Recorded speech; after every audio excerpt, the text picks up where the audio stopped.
All right. Okay, so we've got a couple of questions, so let's get these to this one before we start. So can you confirm the latest version number of VTT? Is it the version freely available on the MS downloads? Yes, I think that would be correct. Okay, so that's a yes. Unrelated, but I have questions about direct writes CFF renderer. Whom do I talk to later? So that's from Nicholas. I would say just email me, simonda@microsoft.com, and I will do my best to route to the right people.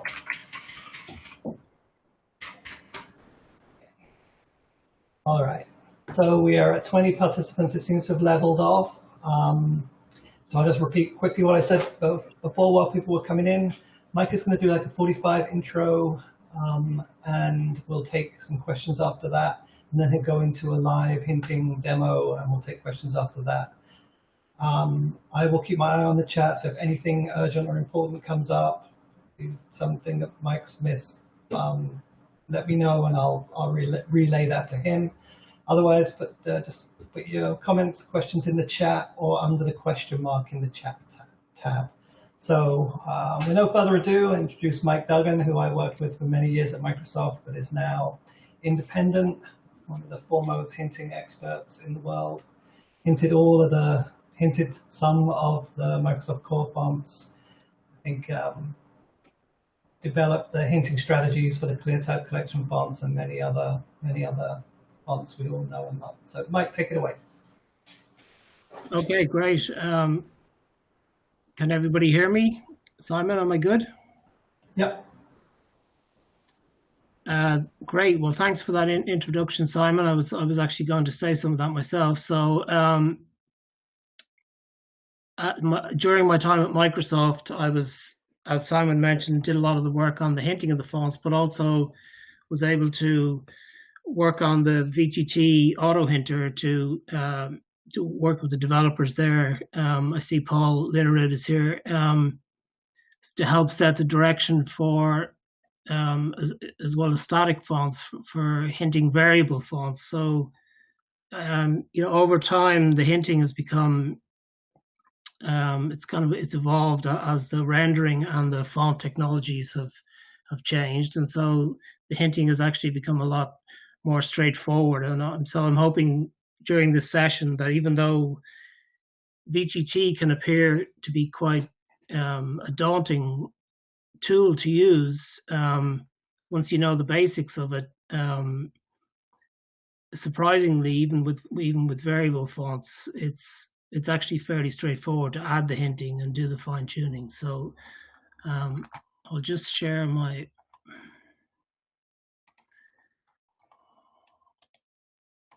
desktop.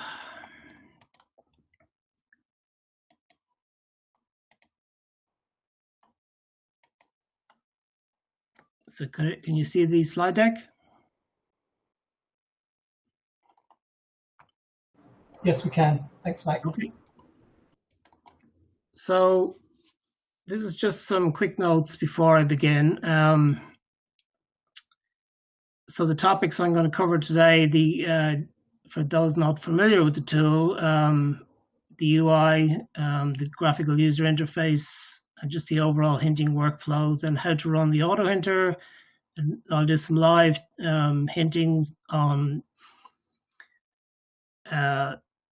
showing how to fine-tune the output from the autohinter.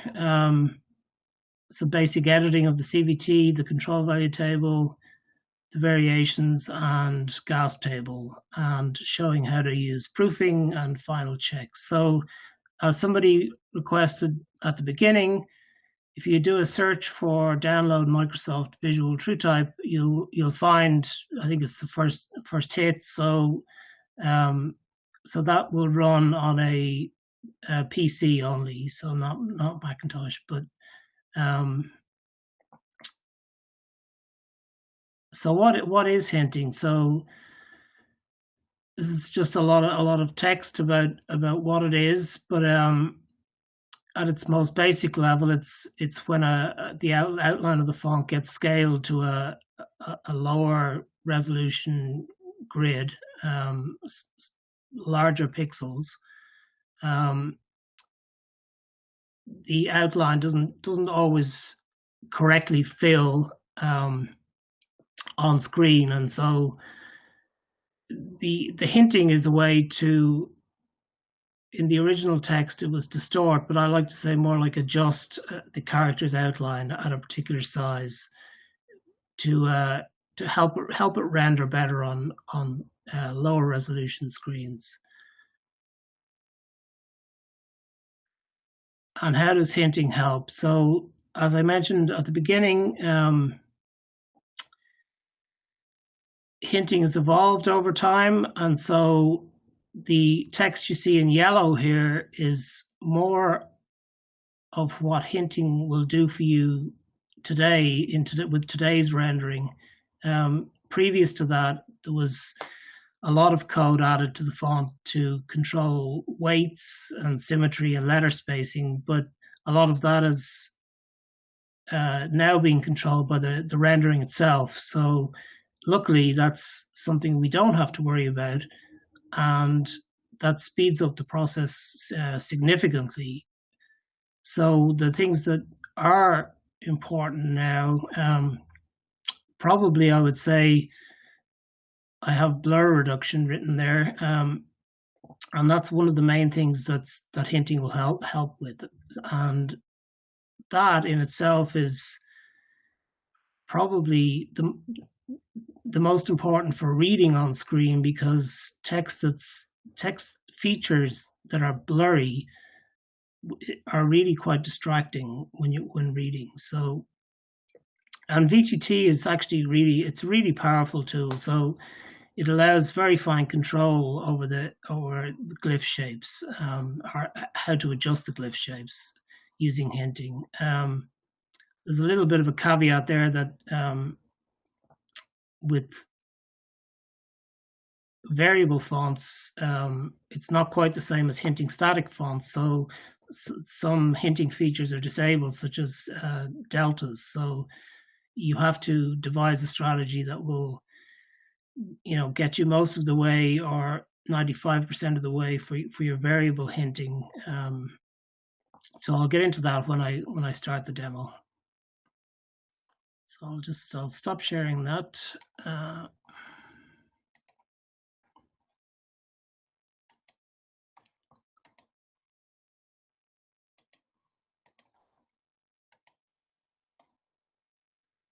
Are you all seeing the font now, Simon?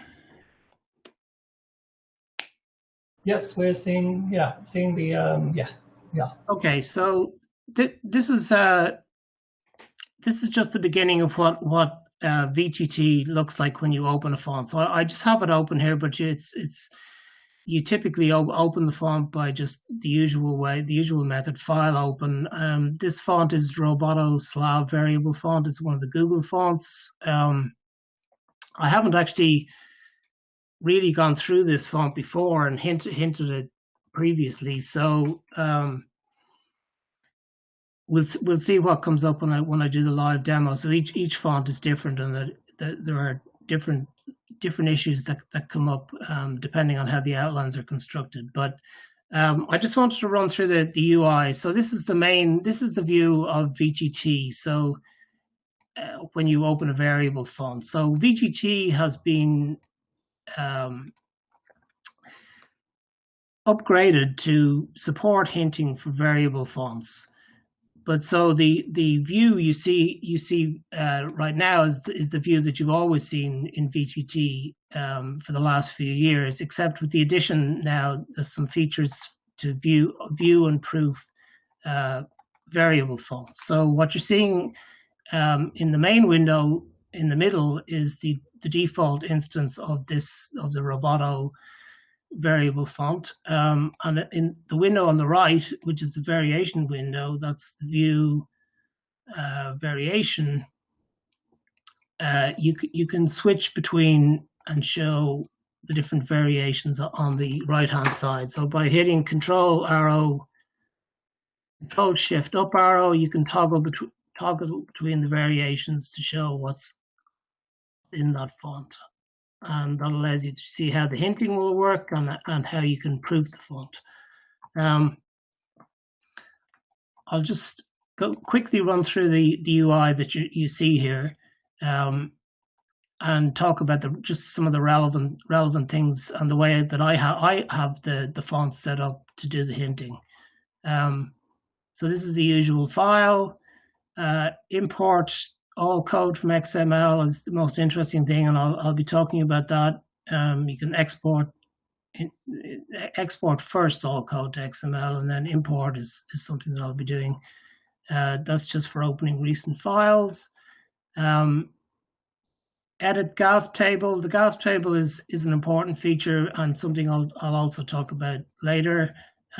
This is a go to glyph. That's when you're in the main window, you can use go to glyph, or else I usually use a lot of the screen shortcuts. So that allows you to just go by glyph index, or you can use the Unicode of that. So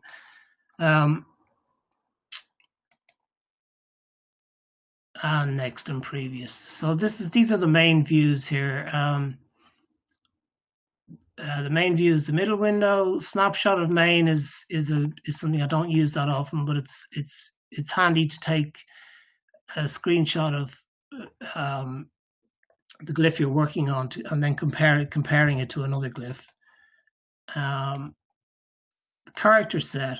So this is again, you can view. This will show you whatever variation you have chosen. So this at a large, if you click on the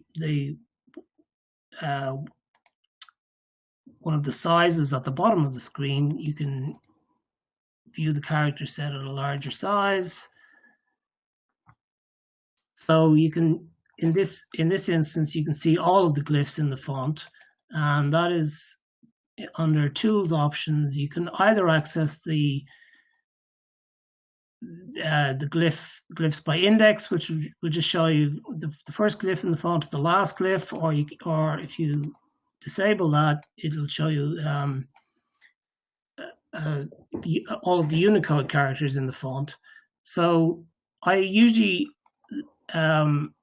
leave it set to access glyph by index, because you'll want to hint you want to view and fine tune all of the glyphs in the font. So if you have it set to Unicode, you won't see some of the things like small caps and things like that. So you may end up forgetting about them, but that's so unlikely. But this is how I usually have it set. I have it set to auto compile main view. That's when you're adding the visual hinting. There's different things you can do with appearance of the graphics on the screen.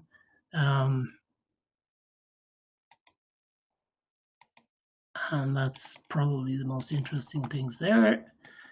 So the character set is really handy. You can pull it up anytime and go click on a glyph, and that will take you to that glyph in that window, and also the variation window. So view, I'll talk about these tables in a few minutes. These menu items are slightly older and not relevant for today. There's a sample text window, which I use sometimes, which allows you to, with up and down arrow, you can change the size of the text. The performance is not brilliant in this sample text window, but you can import just a simple text file. If you go to File, if you click on that window and File, Import, yeah, you can import a simple text file of whatever text you want to proof your font. The waterfall is something I use quite a bit. So you can edit the waterfall under Tools options. So this is the text that's currently displaying, but you can put whatever you want in there, and you can set the size where it runs from 9 to whatever size.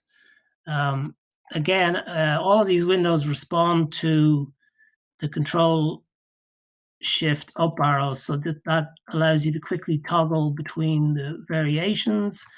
So this is a great tool for proofing the font. So even if you weren't if you were viewing another font or something, it's actually quite a good tool just for proofing your variation font to see that it's working correctly. Let's see. So view tools.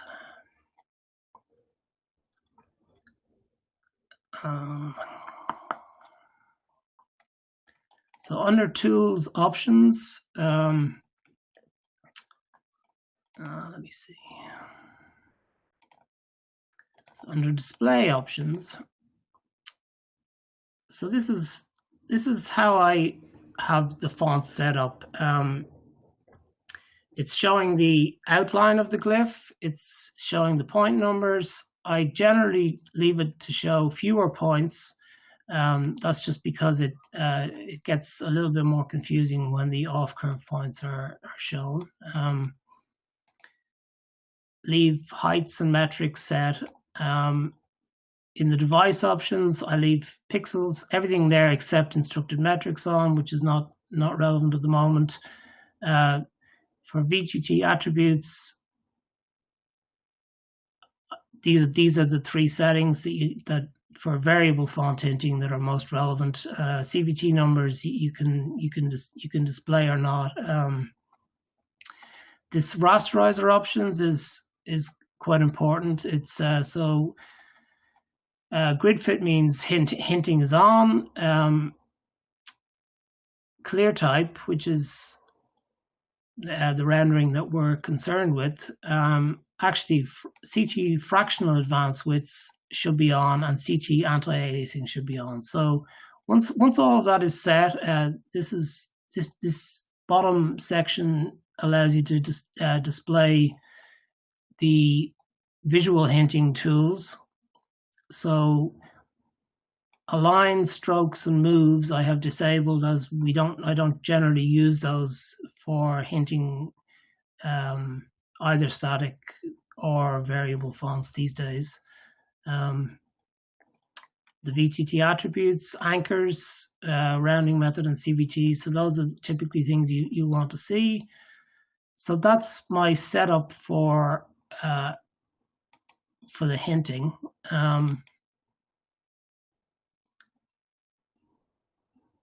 There's a help section, which there's quite a bit in there about variable fonts. The help section is usually quite good.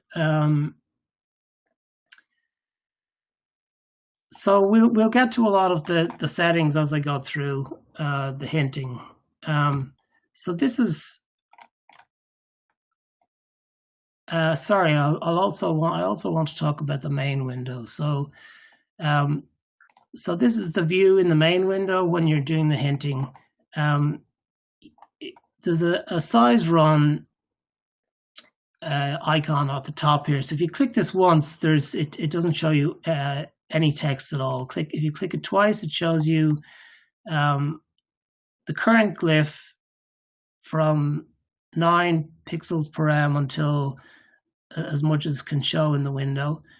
You can scroll, actually you can't scroll across, but you can make that wider. But you can also click on the glyph and go higher or lower.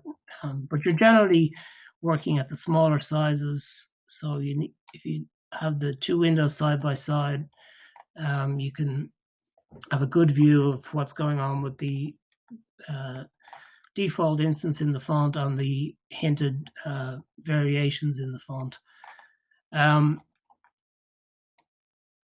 If you click this again. So if you click, I think it's click it 3 times, you get the sample text at the top, and you also get. So this is how I usually have it set up. For variable fonts, so VTT is not a font editor. It's for static fonts, it does allow you to make tiny adjustments to the outline. So if I turn off the outline here in a static font, it would allow you to move 1 point down by 1 unit or something, but that doesn't work for variable fonts, and so it would break the font.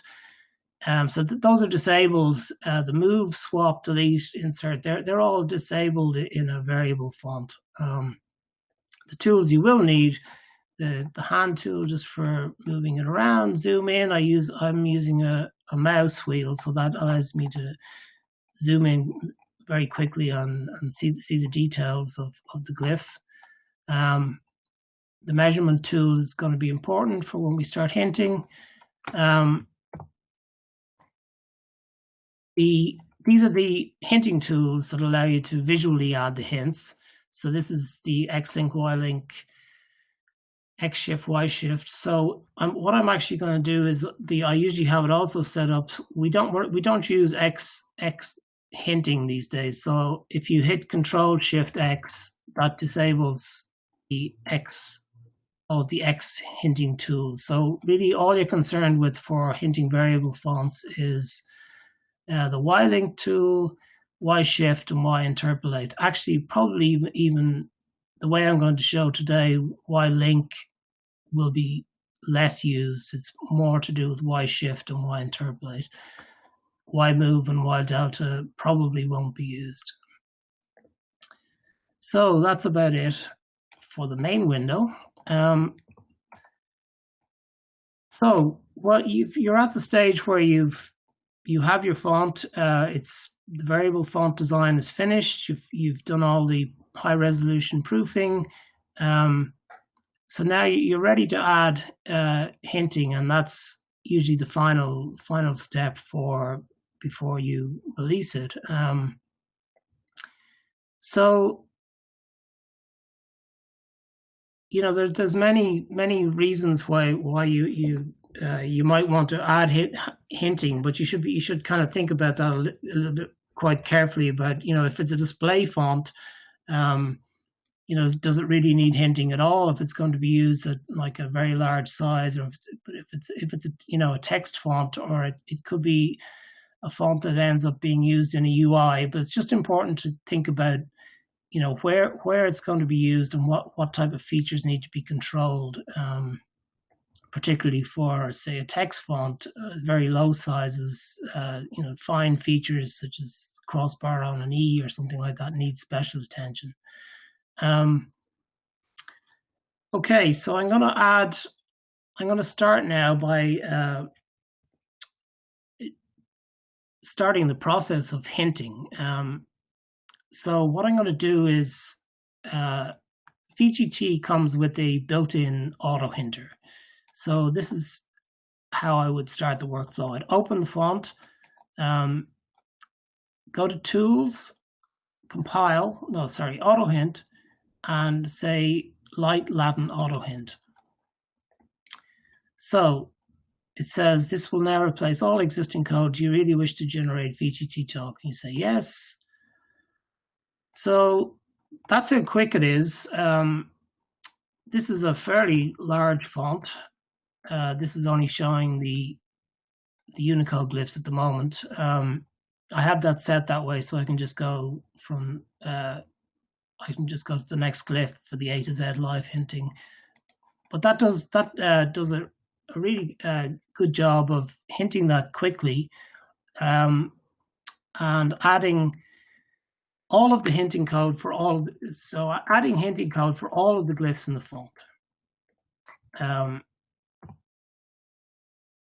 So this is work that previously, before VTT had the auto hinter, this was work that could take weeks and months to add this code to the font.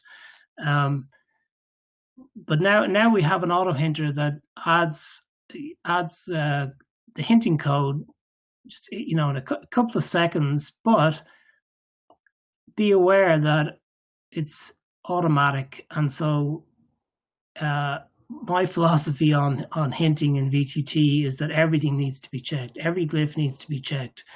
I don't like to let any auto hinting, even though it mostly does a very good job on most glyphs. You never know when it's going to fail. and so you need to check everything. That doesn't mean to say that you have to make a change in every glyph, but you need to check that the code is doing the right thing. So I'm going to spend a little bit of time on what everybody knows as control characters. So the H and the O, and this will give you a lot of information about what's happening with just the basic glyphs, but the H and the O have a lot of information that's contained in the other glyphs in the font.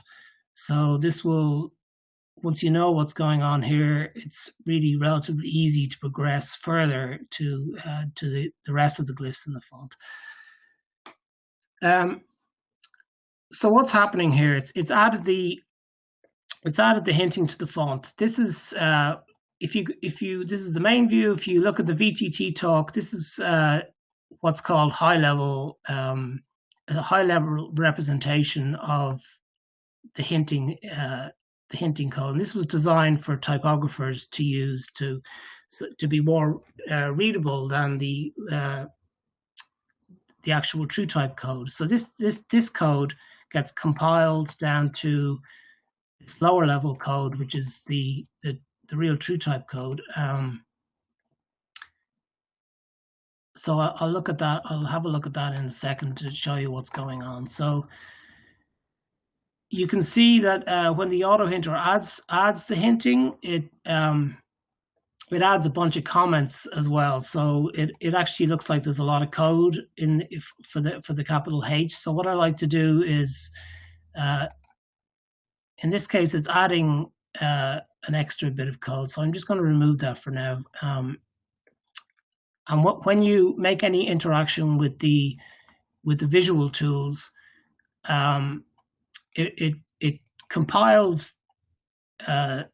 It actually does a live compile of the VTT talk, and then that in turn gets compiled down to the glyph program. But it also removes the comments, which makes it a lot easier to view and see what's going on.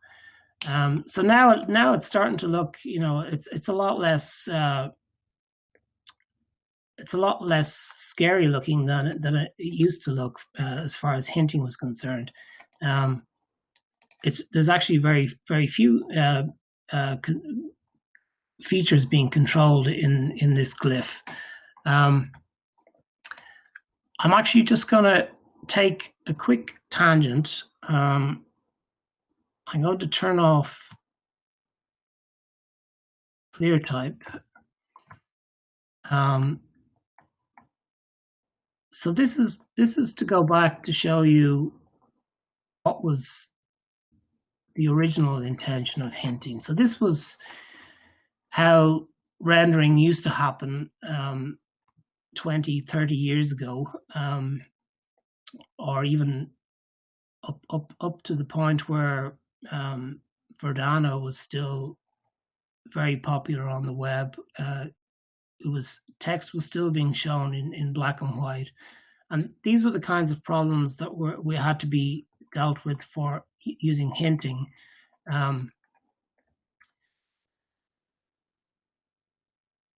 So when the outline is scaled down to a small size and placed on this rough grid, the fill of the pixels is not always equal. So in this case, at 15 pixels per m, the left-hand stem of the H is 1 pixel, the right-hand stem is 2. At another size, that can fall differently, and you get 2 pixels. And so there is no way without hinting to make this better. Greater minds than me have thought about this long and hard, and if you go to rastertragedy.com, you can learn more about that. So that's written by Beach Dam, who was the developer on the VTT tool. So there just was no way to make this better without some form of instructions, TrueType instructions, to hint to the outline to how to render better. So what I'm going to do now is I'm going to turn on the X direction hinting for a minute. I'm just going to add a little bit of code here. So this is X direction code.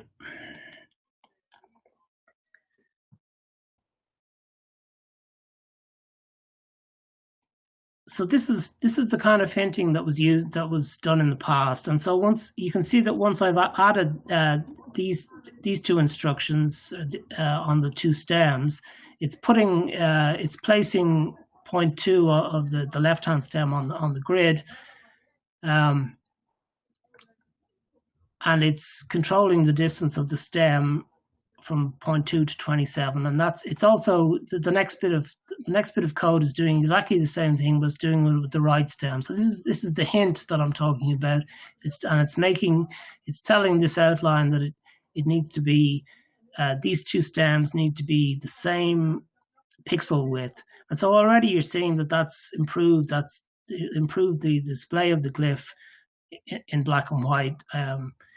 But this was very time consuming.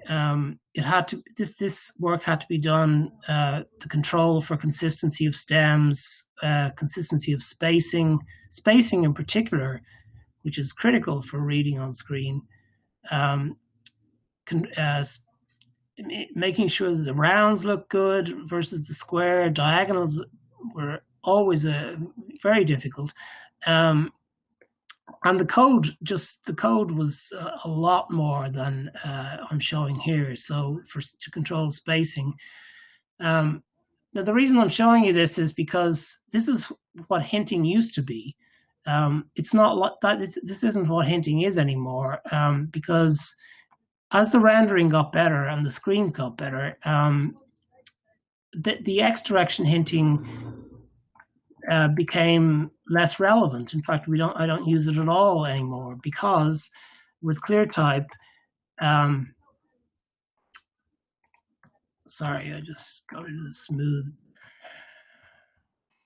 With ClearType, because there was ClearType enabled essentially a higher resolution display on screen by accessing the subpixels of the LCD screen. So this allowed to show more detail in the X direction, allowed to improve the spacing of the characters on the screen, and so all of a sudden, 80% of the hinting that we used previously isn't needed anymore. So the task of hinting is now, it's a lot easier. And in addition to that, you have the autohinter to do all the heavy lifting for you. So the autohinter is going to add just Y direction code, and then all that's left to do is to do some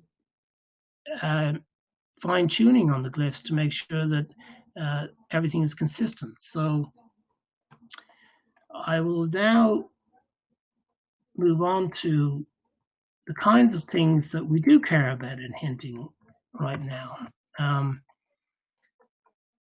So what I'll do is I'll just get rid of the hinting on the capital H, or maybe I'll go to the E.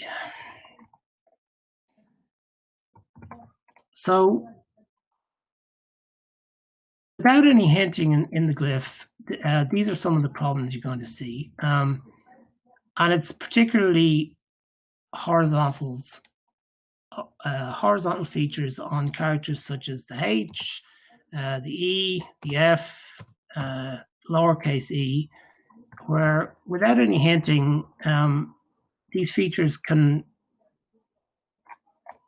become blurry because the outline is being scaled, it's being placed on the grid, and sometimes the outline doesn't fall quite inside the pixel center. So a pixel gets turned on, just above the outline and just below the outline here. but it's what it's doing is it's producing a very blurry crossbar, and that's something that hinting can easily fix for you. So I'll go back. So that's one thing that's it's going to turn out to be a major benefit for your font if you can sharpen up all of the horizontals on. In this case, it's all the horizontals at 15 pixels per rem. It's all the horizontals along the top of these characters. All the serifs are blurry, and the top of the characters are blurry. There's also features that you can control related to accents and how they display over glyphs, and I'll talk about that later. So let's just go back to the H. I'll run the autohinter again as I got rid of that code.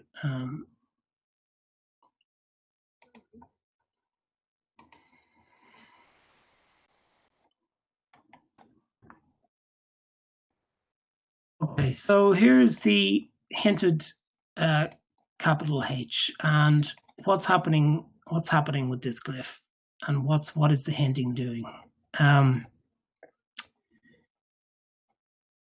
So let's have a look at. We'll break it down into. I'm going to get rid of. I'll explain what this res is in a minute, but I'm going to get rid of it for now.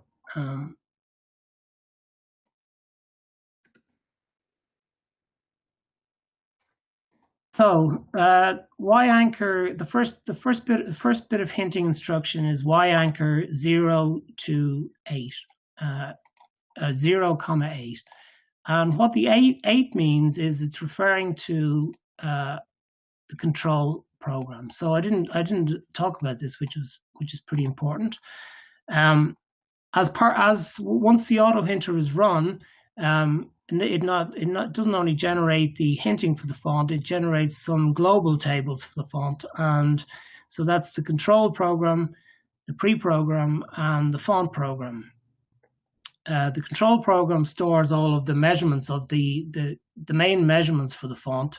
So those include things like the cap height, the baseline, X height, ascender, descender. There's actually a lot of what looks like a lot of measurements in there for the font, but we only care about probably from up to about maybe 17 or 18 listed here. The pre-program contains so the CVT table is the table that you will be referring to when looking at the hinting, and possibly not making any changes, as the autohinter does a very good job of measuring and filling in automatically the correct values here. The pre-program stores some general information about the font, about different things that the rasterizer is doing, different methods of rasterization, what size the hinting is enabled and what size it's disabled. So, but these are not things you're going to have to change. And the font program contains a bunch of functions that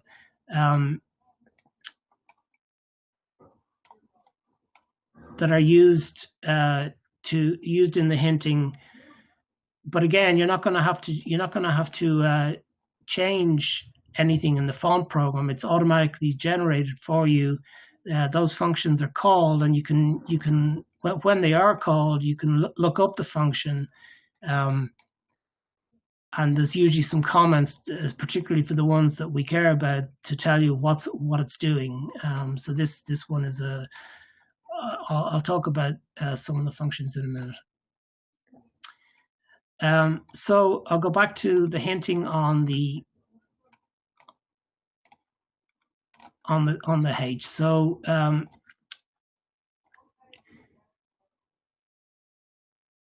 here's what the code is doing. It's saying Y anchor 0.0, which is 0.0 on the bottom left of the glyph, and that's saying place it relative to a CVT measurement place it on the grid based on the CVT measurement of CVT number 8. And if you open the control program, you can you see when you scroll down to 8, it's listed as 0, and that's the baseline in the font. So that's doing the correct thing. It's putting points. It's putting 0.0 on the grid for all sizes based on the CVT measurement of 0. So you can see here it's automatically generated the height CVTs for the font. So these are the measurements you care about. 2 is the cap height. It's showing 1456. If I go back here, when you're doing the measuring, you need to make sure that all the hinting is turned off and pixels are off. So if you hit Control G, it turns hinting on, and it shows you that in the main window, grid fit, and then hit Control G again, turns hinting off. So I spent a lot of time toggling between hinting on and off to make sure that things are working correctly. But when you're doing the measurement in the font, the hinting needs to be turned off. So if I click the measure tool, click on 0.5, it shows me the measurement is 1456. And then if you look at that in the CVT table, the autohinter has already generated that for you, 1456. So these are measurements that are usually done correctly. It's maybe worth checking that they are correct, but it's usually done absolutely fine for a standard, typical Latin font. So I'll go back to turning on the hinting. That's Control-Shift-Y is showing me the Y hinting. I'll turn off the X hinting. The next bit of code is doing exactly the same thing except for the top of the glyph. So it's saying put 0.5 on using CVT2 as a reference, put it on the grid. We've already looked at CVT2.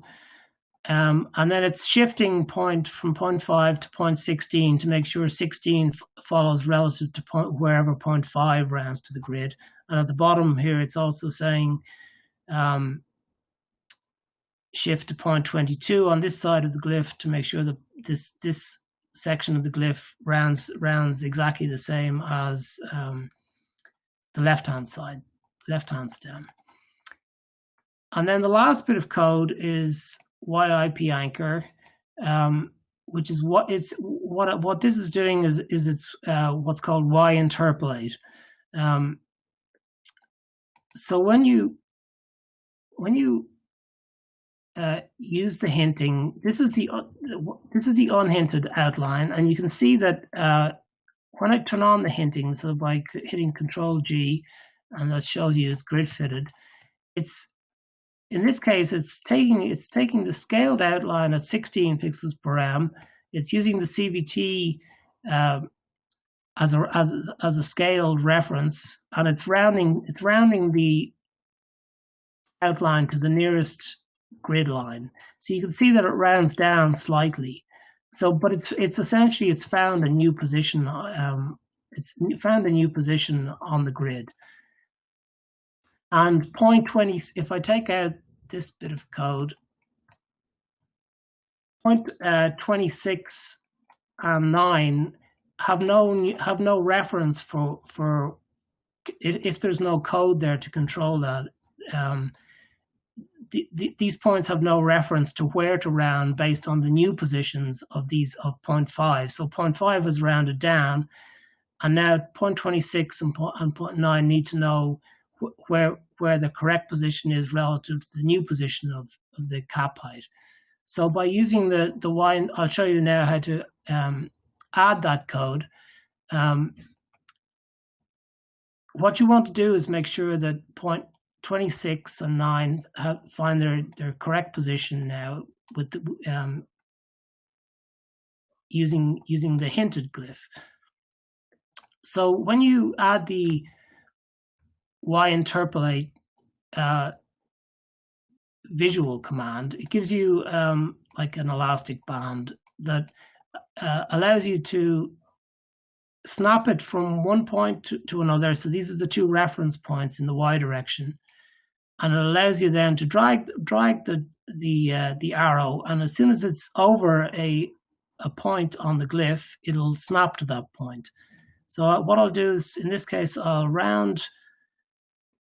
will interpolate 0.9. So what it's, first of all, it's saying this is the code it generates. It Y interpolate between 0, which is the baseline, 5 is the CAPI, 0.9, but it's not on the grid yet. It's still floating. And again, one important feature of adding the hinting these days is to make sure that at least one side of the capital H is the capital H bar or horizontal bar is on the grid, which allows for a much sharper display. So I'm going to, once it's interpolated, I'll now put it on the grid. So that will then snap to the nearest pixel line. And now I can control the stem of the H by shifting across from 0.9 to 6, adding some additional code which says Y shift 9 to 26.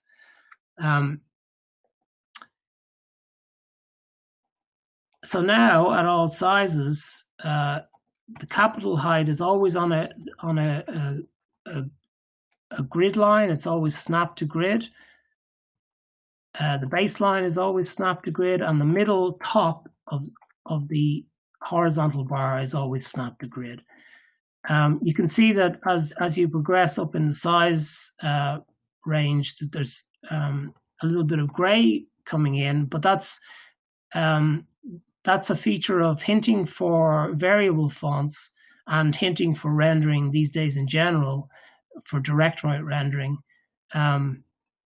If we were to disable the gray display, you're back to a situation where you've got a jump in some cases from 1 pixel in the center bar, and then when there's enough pixels, it'll start to display 2 pixels, and that's actually too much of a jump. It just looks like the bar has become way too heavy. In fact, it has become too heavy. But the newer rendering, which enables what we call Y smoothing, this allows for a much more kind of graceful display of the glyph, where you have at least one side being sharp, but you also get the correct weight of the crossbar. And so you may think that that's adding a little bit of blur. At the smaller sizes, it doesn't tend to pick up as much gray, and so it keeps much sharper. And this is where keeping it sharp is keeping the features sharp in the font is extremely important. But as you progress up and you have more pixels, it's a combination of keeping it sharp along the horizontals, but also picking up the correct weight of the font, which ends up giving you the best overall typographic color on the page. If you've suddenly got a very heavy crossbar that jumps to full 2 pixels and then at a higher size to 3 pixels, that becomes very noticeable and distracting. So that is the capital H. This is all the code that's needed for that glyph. So I'm just going to switch over to the variation here. If I show the thin variation, so once I've added the hinting to this glyph, I'm doing all of the hinting only once, and I'm doing it on the default instance in the font, which is the regular in this case. And then those hints are then transferred automatically to all of the variations in the font. So all of what is displayed here for the instances, the thin, black, light, medium, and bold, all accept the same hinting. And because when you look at the outlines, the only difference really is that the weight is changing. The structure of the font is exactly the same, as per is necessary in a variable font. All of the point numbers are exactly the same. In this font, all of the measurements are the same as you go through each of the instances. So there is no change to the from the regular to the baseline. The cap height is exactly the same measurement. In the light, if I turn off hinting, I can measure so it's 1456. So once I've added the hinting and I'm controlling the height of the regular font, at the same time I'm just for free getting the hinting for all of the variations of that glyph, and I can be very, because I know the measurement is the same in the outline. I can be very confident that the hinting should be the same, so that when it's displayed on screen and you change the variation from a regular to a lightweight, you're always going to have the same alignment of those glyphs on the screen, which is really nice and really important for displaying text. And those are the kinds of things that, without any hinting, or with bad hinting, or hinting that's gone wrong, misalignments can occur on screen, and that would be worse than having no hinting at all in the font. So this is a really nice feature. You add a small bit of code to the default glyph, and then for free you get the hinting is nicely transferred over to the variations of that glyph, and then you can toggle through just to see that everything is working correctly, and you can hint, or you can turn off hinting and turn it back on very quickly by toggling between Control G, just to make sure that in each of those variations that the hinting is working as expected. So as you progress to do this, you'll start to become a lot more confident in, as long as you make sure that the hinting in the base glyph is fine, and that that there are no strange differences in the variation of that glyph, then you can be confident that the hinting you've added for the base glyph will just work.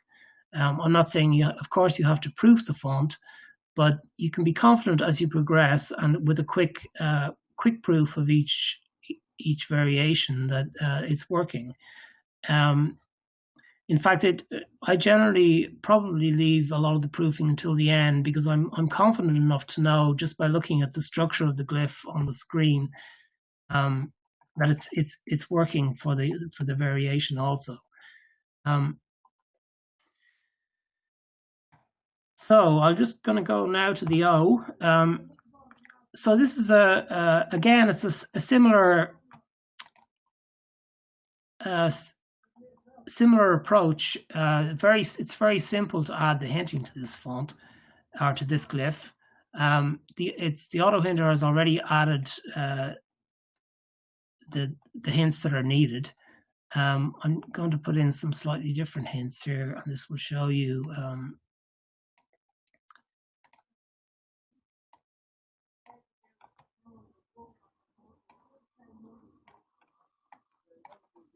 This will show you the hinting for the capital O. Again, hardly any hinting at all. It's putting in the Y anchor for the bottom of the glyph, and it's putting in the Y anchor for the top of the glyph, and this is using a reference of 9 and 3, and I'll talk a little bit more about that in a second. And then it's shifting the interior to control the weight of the bottom and top of the lowercase of the capital O. It's shifting from the point 0, which is now on the grid, to point 22, and from point 11, and that control 11 to 31, and that will control the weight of the horizontals for all sizes. So you probably notice these are different CVTs. So I'll go back to the CVT table. So this was point number 2. In the capital H, this was the top of the glyph was point number 2, and that was using 1456. In the capital O,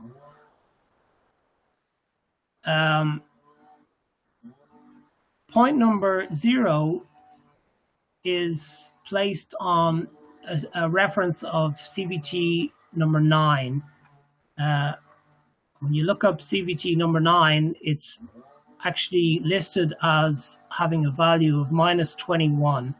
So if I go back to the O and look at the outline and do the measurement on that, it's click on point 0, it shows me that the measurement is using an undershoot in the design here of -21. And at the top, point 3, 11 is put on point 3, and that is that's using the same value of 21, which is the overshoot. So that's the difference between,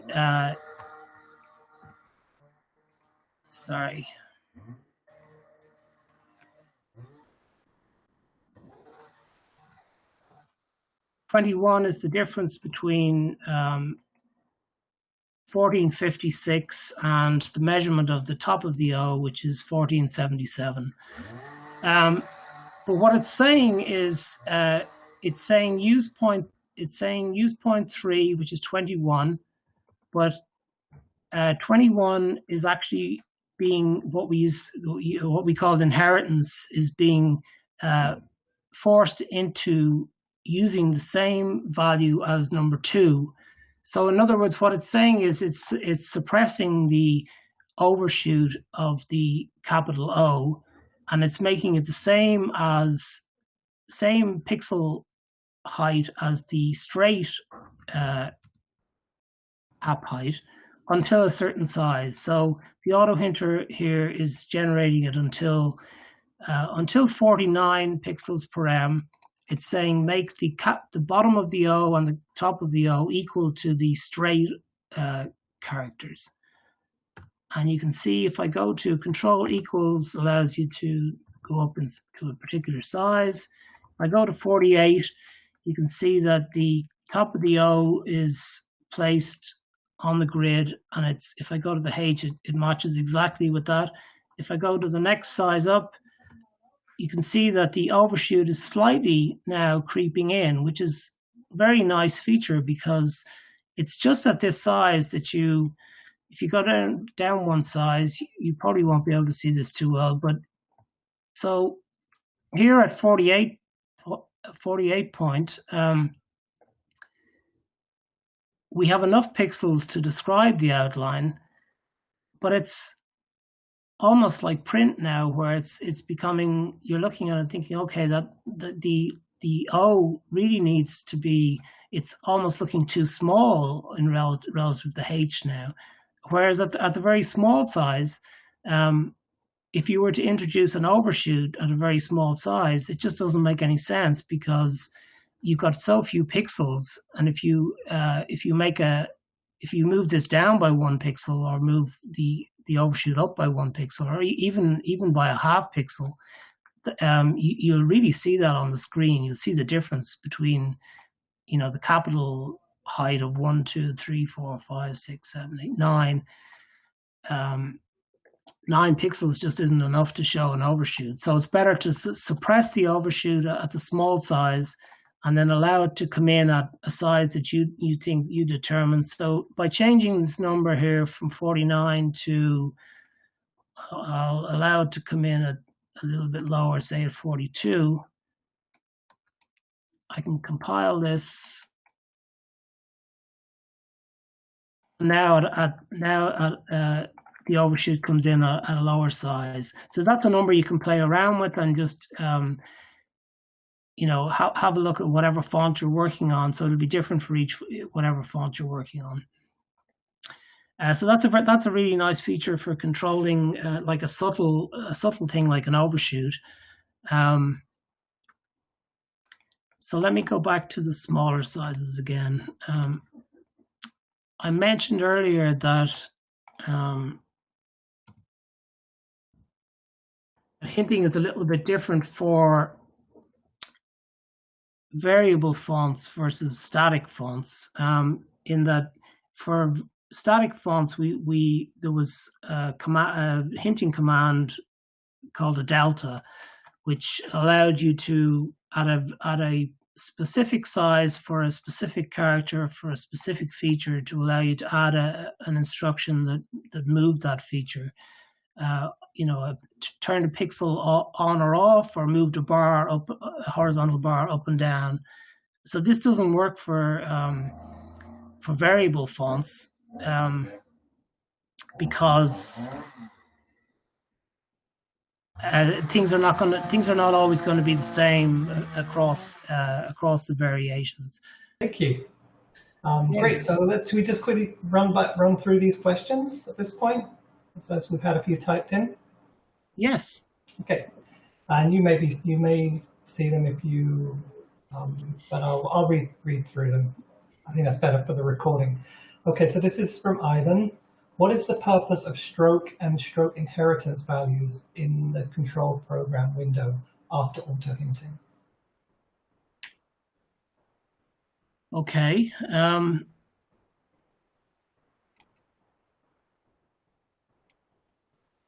In the control program, was that the question? So yeah, let me repeat it. What is the purpose of stroke and stroke inheritance values in the control program window after auto hinting? Okay, so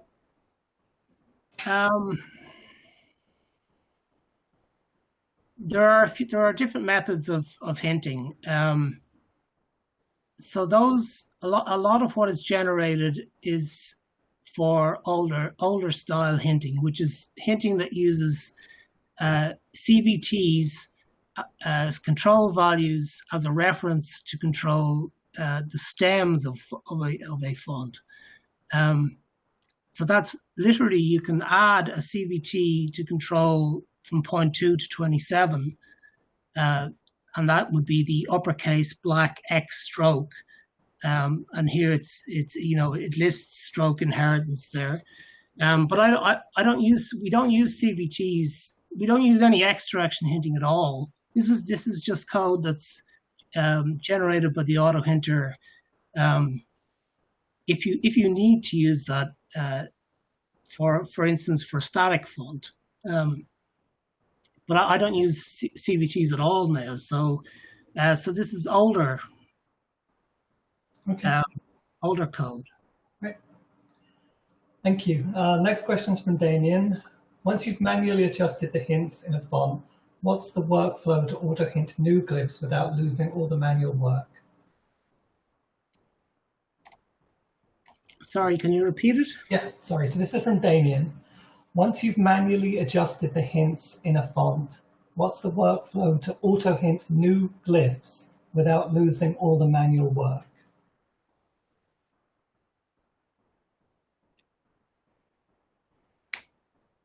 Auto hint new. So this is I wonder so I guess you have a font that you've auto hinted and then you manually cleaned it up, and then you've added some glyphs to it. How do you auto hint those without losing the manual work? Okay, that seems to be a question that comes up quite a bit for just workflow issues. VTT doesn't seem to. Certainly, this is not something that I come across a lot, because I generally get a font that's finished. It's ready to go. I do the hinting, then it's shipped for whatever. I rarely have then a request to say, can we just add a few more glyphs? If that is the case, if it's a few glyphs, they can be. For variable fonts, I'm not sure in the workflow they would need to be added, and then The code can be, from the original font, can be exported as XML and then imported again into the font, and then the remainder of the glyphs can be hinted. So there are workarounds there, but it's not, VTT is not necessarily set up brilliantly for that kind of situation. Okay. Yeah, that seems to be matched, but I think people, yeah, what I've heard from others. Okay, the next question is from Ryan. Are there common shapes, glyphs, areas that the auto hint might trip up on? Yes, and that was what I'm going to cover next. Okay, and one question from Roger. On the cap H with 2 vertical stems, you added a Y anchor to one stem, then a Y shift to the other stem. Why not Y anchor to each stem? You can do that also. Y anchor to each stem is absolutely fine. It has the same effect. Same as what I did. The shift from one point on the top to the other point is you get the same effect. Okay. And a question from Alexander. For a horizontal bar, which side node, top or bottom, do you prefer to touch by an interpolation command in order to align it to the grid and have the other side follow? Okay, so that's a good question. I think I discussed earlier that, you know, it's one set of hints. One set of hints has to control all of the variations, so it's slightly different from hinting a static font. In a static font, I guess it doesn't really matter which side of the bar you control first and put on the grid, as long as you then do that consistently for other similar horizontal strokes. But yeah, it's in the case of the variation font. It may actually matter which side. So in this case, I locked the top of the middle stroke to the grid, because I noticed that at some sizes the bar was rounding to be optically too low in the default size. So you can try both ways and see if that makes a difference to how the bar displays optically centered in that glyph. Okay, and this is the question from Francisco. At what pixel size do you decide to make manual adjustments, and how does that affect other pixel sizes? So for manual adjustments to the hinting for variable hinting, and again, I'll be showing that in a second now. Okay. You really just have to find it's just one adjustment covers all sizes. Okay, great. So those are the questions that we have. There was one in the Q&A, but that's a duplicate. So yeah, and thank you for people for answering the questions. So yeah, if you want to keep going, that would be great. Thank you. Sorry, am I sharing my? Can you see the font now, or? Yeah, we can see everything just as it was before. Yeah. Okay. Okay. So let's try and get this back on track. So I've shown you how the autohinter is adding this simple bit of code for the H and the O. So what I'm going to do now is what can go wrong next. I'll start to do some live hinting on from the A to Z, and I'll just show you how quickly that can be done, and some of the features some of the fine tuning that's done on those characters. So actually, the first thing I'll do is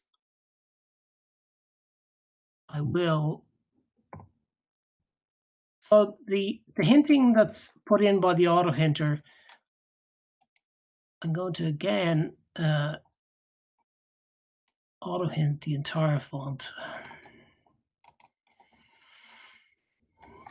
So in the capital O, it uses what's called a dist to control this distance here. 11 to 3 is using a Y dist. So that's fine for the regular weight in the font. But in this case, we have a display variation thin version of the font. And that's also using a Y dist. And what happens in the very light variation outline, whatever way this function is set up, you can see that it's calling a function here, 106. And if you look at that function, it's not necessarily easy to see what's going on, but essentially it's trying to do the best type of rendering, best type of hinting for all rendering. But in this light case, it's making the outline horizontals to be one full pixel, very small sizes. And you can see that, you can see by, if I turn off the pixels, this is the hinted outline. You can see how distorted that looks. And whenever I see a distortion, I always know that something's not right there. It should never look as distorted as that. I mean, what you're getting is you're getting a nice, dark display, but you're also getting these crazy weird distortions. So it's not worth getting the nice the darkness on this light font because it just looks terrible. What you really want is you want something closer to how the font looks in the outline.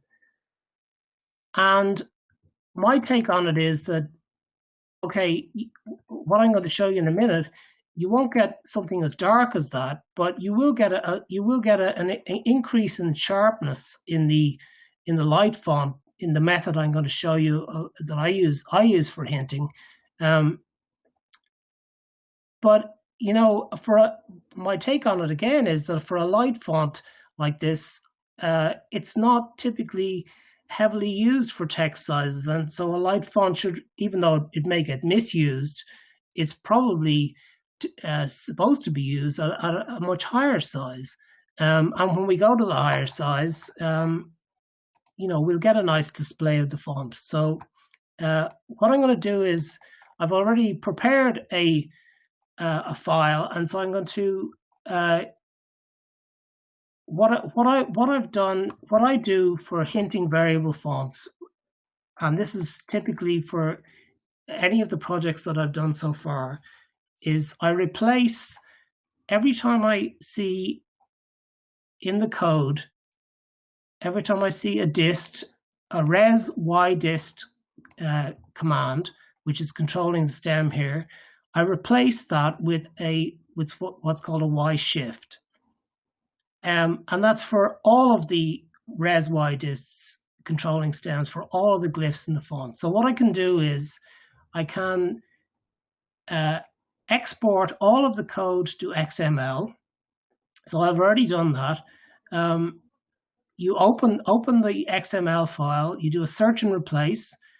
You search for res y dist and replace all instances with Y shift. You save that file and then import that file again, all code from XML. This is the code that I prepared. Import that.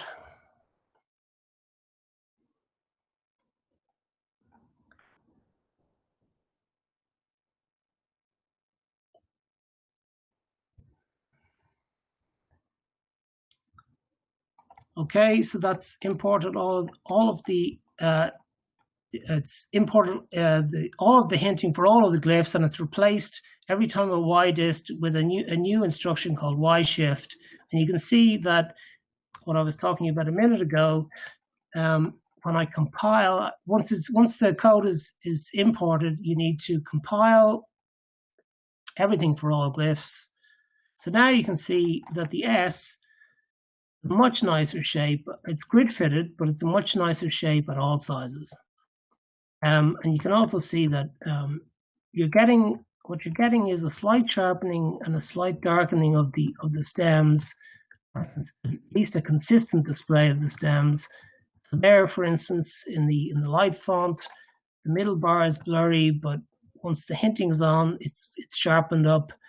And it's what this approach, I'm absolutely convinced, is the best approach for getting one set of hints to work for across a whole variation set, and to have a consistent display where there's no distortions in the font. So now I can save that, and I'll just continue with the hinting. So I'll start to hint from A to Z. I usually hint at a very, looking at the glyph at a very small size. So simply, if you remember what I did on the H, it's doing the same thing. It's putting 0.0 on the baseline, you shift to 0.8. It's putting 0.3 on the cap height. It's interpolating the middle bar and then shifting across to control the weight.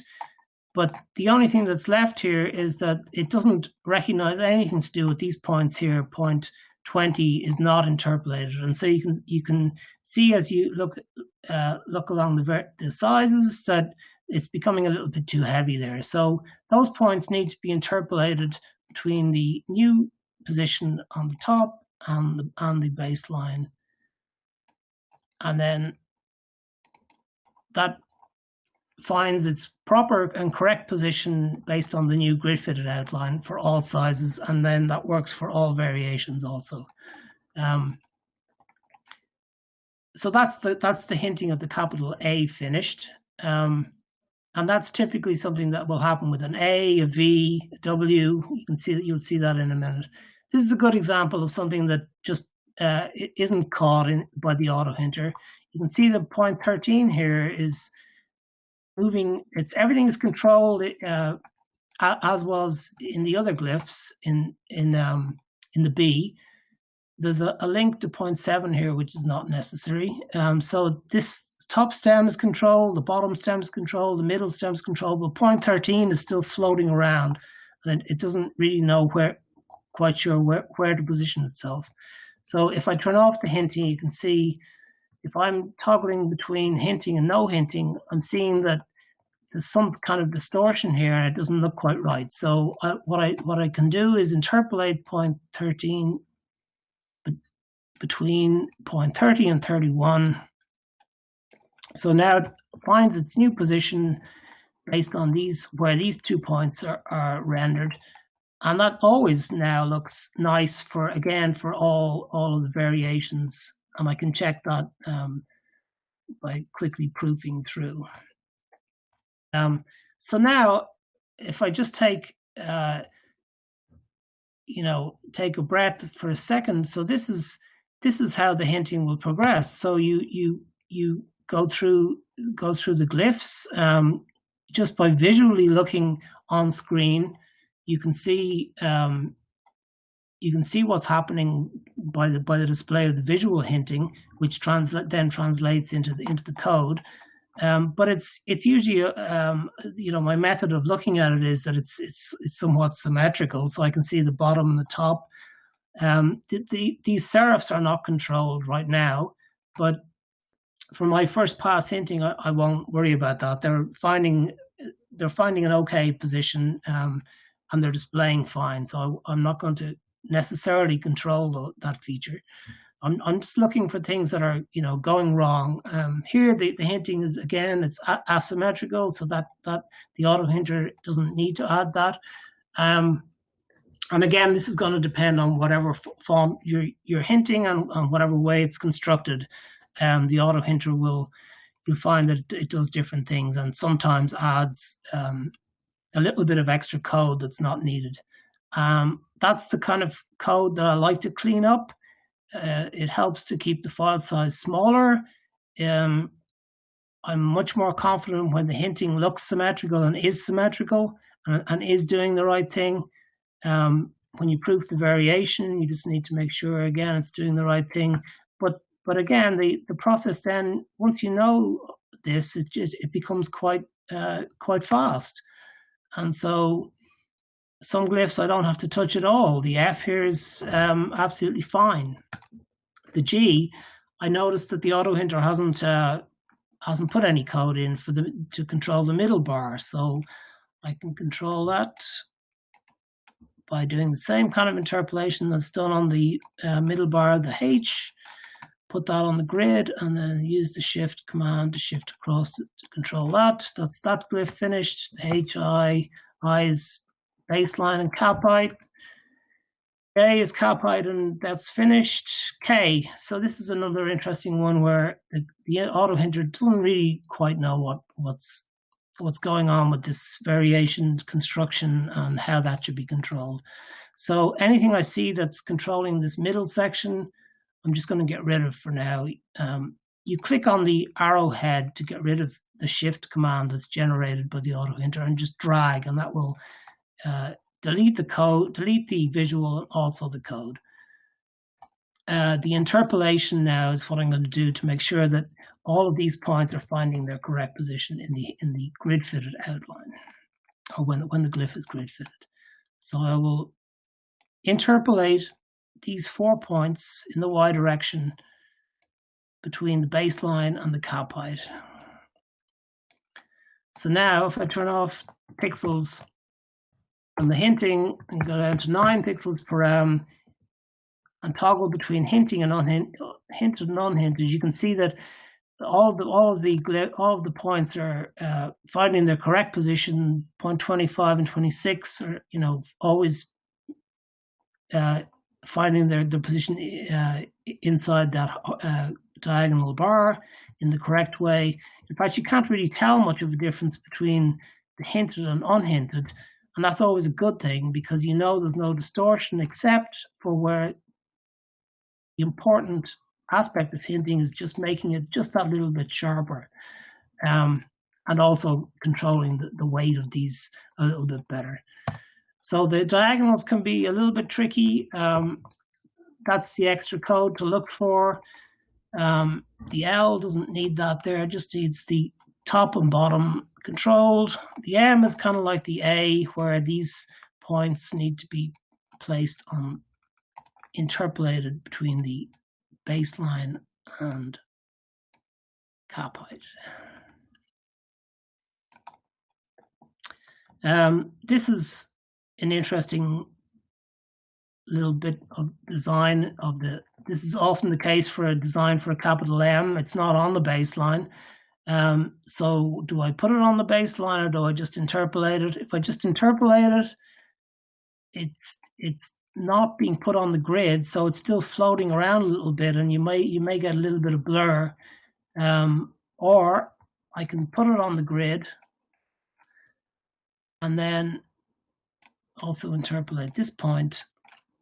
And then when it goes to a higher size, it finds at some point it raises off the baseline. So I'd probably just do that and then revisit that and proof it a little bit more carefully.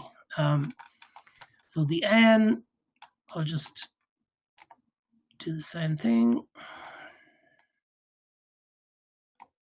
That's finished. The O is done. The P has an extra bit of code that isn't needed. So the Q is, to go back to that question, is the auto hinter ever find a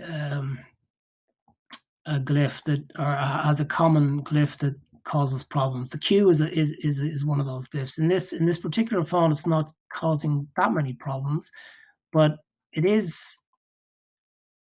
You can see that these points are not finding their correct position, and point 0 is just put on the grid.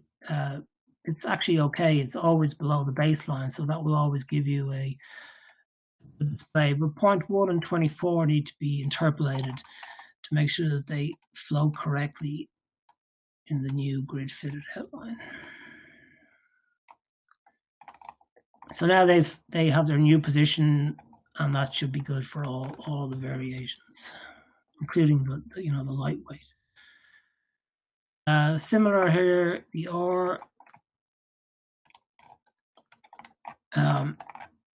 There's no control over the middle bar here. The auto hinter seems to miss that. So we'll again put that on the grid, shift across, and then shift to make sure that from point 25 to point 20 here, to make sure that this section of the glyph always maintains its position in between this middle bar. And the S now has these new shift commands. Something I usually do just to fine tune the shape of the S. Although it doesn't always need this, it's just a nice little fine tune to improve the display for all of the sizes and variations. The T is done. The U is okay. The U has got the top and bottom controlled. The V needs this interpolation again.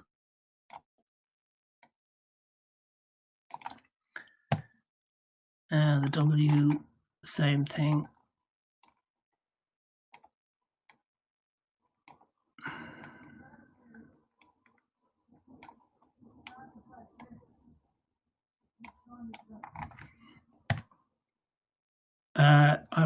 I'm just aware of the time now, so I need to cover a few other things. So I won't, so these points need to be interpolated as I had done for the other glyphs. The same here, these points. And for the, for the lowercase, which is probably, it's exactly the same approach, except it's using a different set of CVTs. So you can see for the lowercase n, 0.5 here is placed on a different CVT. So 0.5 is anchored to CVT 6. And then when you look in the control program, CVT 6 is listed as the X height. And then the O is the bottom, and the 0.9 is using CVT 7. So that's the X height overshoot. So that's again similar to how I did the uppercase, same concept, and it's being 0.7 is the overshoot is being forced into the square outline until 49, and that number can be changed again. So now you've got some simple hints for instance, for the A to Z. It didn't take that long. You can proof that by going to the waterfall, and then by toggling between Control G and Control G on and off, you can see where the improvements are. You can see where the glyphs are sharpening up. You can see if there's any distortions.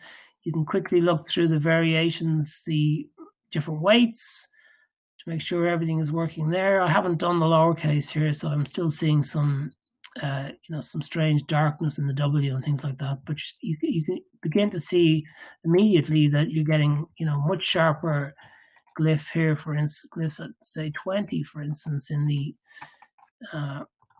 light font, where this was just a complete blur before, but now it's nicely sharpened up for the screen. There's no worse distortion. If in any case, it always needs to look better with hinting rather than worse. If it looks worse, there's something going wrong. So, I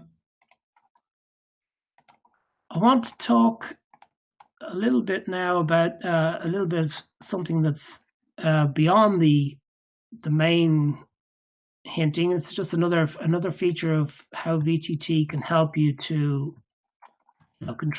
have very fine control over a feature such as an accented glyph. So if we go to what we call a composite in this TrueType font, VTT has automatically generated this code for you. So this is the composite code. So again, that's the nice thing about a font. This looks like a large character set. It is a larger character set, but it's also got a lot of components. So accented glyphs. So a lot of those glyphs don't necessarily need as much manual tuning, or need any manual tuning. So you're really only hinting the base glyphs that are unique outlines. One thing I should have mentioned earlier about, so if you're hinting a font, so for instance this font has got Greek and Cyrillic. Once you've done the hinting for the capital glyphs, you'll notice that the hinting for the Greek and Cyrillic is essentially the same. In this case, this is the Cyrillic glyphs, but these are composites of the regular font. But then when you get to the unique Cyrillic glyphs, generally speaking, in the design, the alignments are the same. So these glyphs will use the same CVTs as the uppercase glyphs, and so you'll always get them again the same alignments with the Latin glyphs. Also, these CVTs, if you have a font that has if you have a variation font that has a width axis, again, there's nothing necessarily is going to change as far as the heights are concerned. So you can be fairly sure that as the widths change, you're also using the same CVTs for the heights. That's okay. So I'll go back to the accented glyph.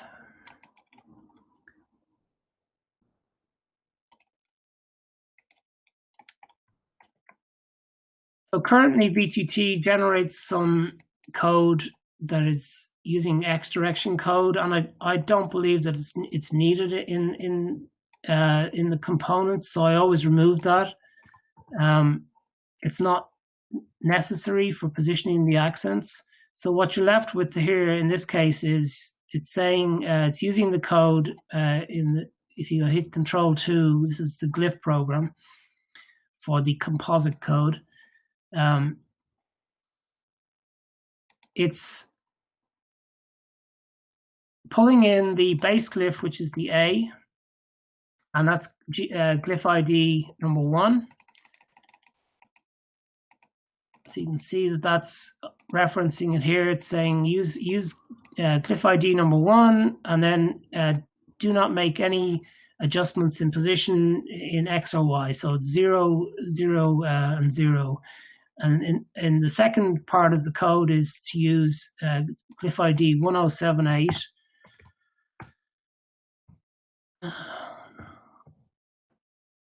No, sorry, Control H, glyph index. And that's the grave accent. So I'll just go back to that glyph and then switch between. So the hinting on the grave accent, if you look at it at a very small size, you'll see here at 12 pixels per the glyph has collapsed to only 1 pixel tall. So when that hinted glyph is displayed on the screen, it'll only appear 1 pixel tall and actually can be mistaken for something else. It'll probably end up just looking like a dot on the screen, and that can be quite important for a hinted font where it may even change the meaning of something, or it's certainly going to look incorrect when it's a dot and it's supposed to look like a somewhat of a stroke accent. So what I generally do for all accents is, first of all, I generally get rid of the code that's in there. The reason it's collapsing is because the way the autohinter works is it finds the bottom of the glyph, it finds the top of the glyph, and those 2 points are rounding independently of one another. They don't know, there is no reference between the two, so that's not a good way to hint the glyph. So what I generally do is get rid of the hinting. I put the baseline of the glyph on the grid. I don't use a CVT, so it generates a CVT here.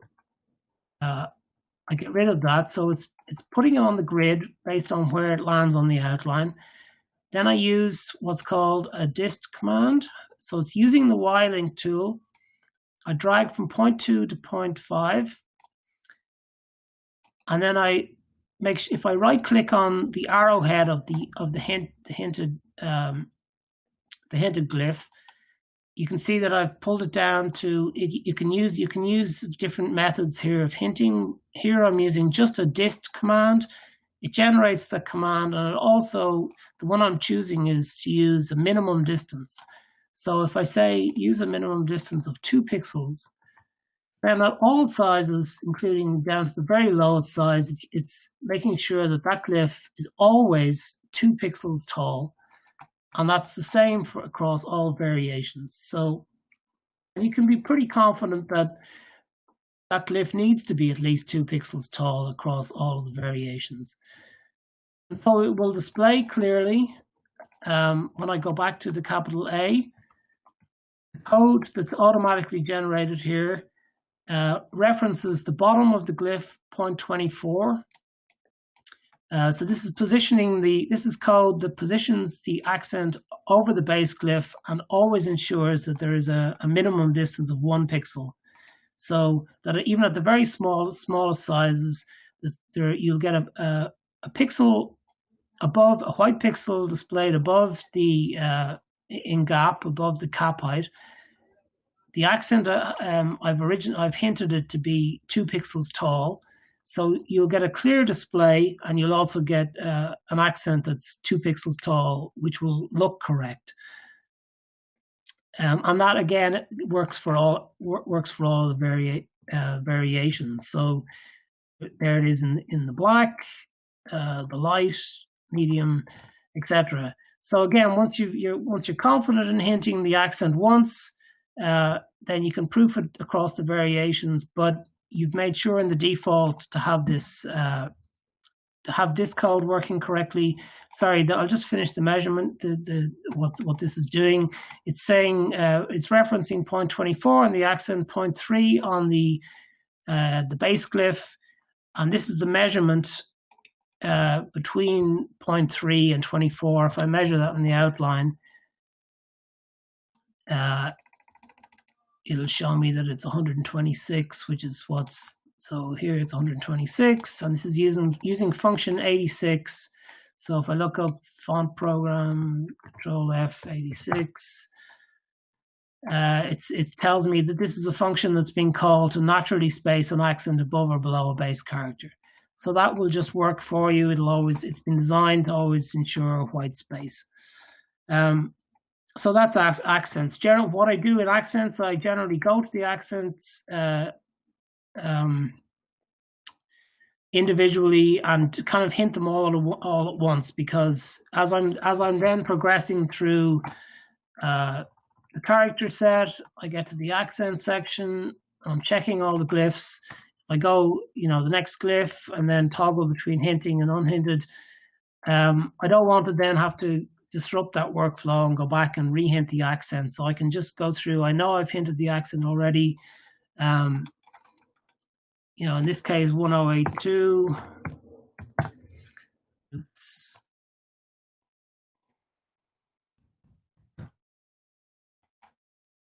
I'll just do this one quickly now. It's the same approach. If I drag from 0.8 to make that a minimum distance of 2 pixels, get rid of the CVT, and then interpolate between 8 and 2.7, 0.6 on the grid. And actually, I'll probably even interpolate those 2 points just to make sure that that's looking good. So now I've got a circumflex accent that looks perfect at all sizes. So that's similar to what I did before. So you do that for all of the accented glyphs, usually using making sure that this is using a minimum distance of 2 pixels for all sizes.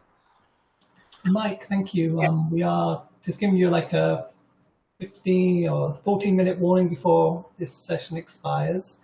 And we do have a few questions which have come up. Do you want to take them now or keep going? Yeah. Okay. Yeah. So let me give you the questions. And some of these you may have covered because they came in a little while ago.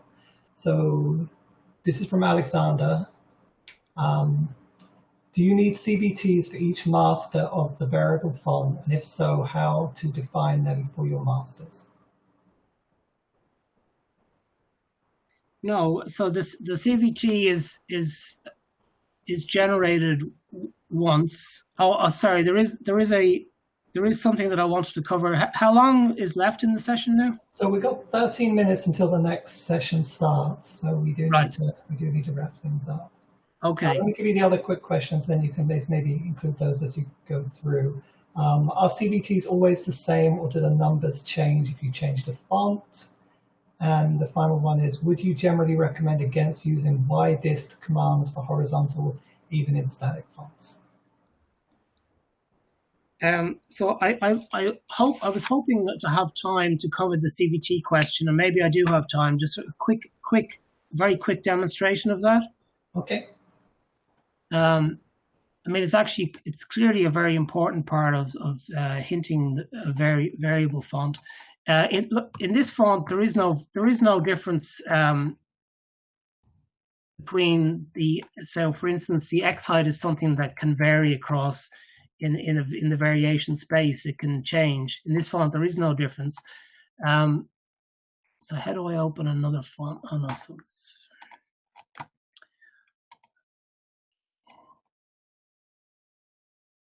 okay, I'll just close this.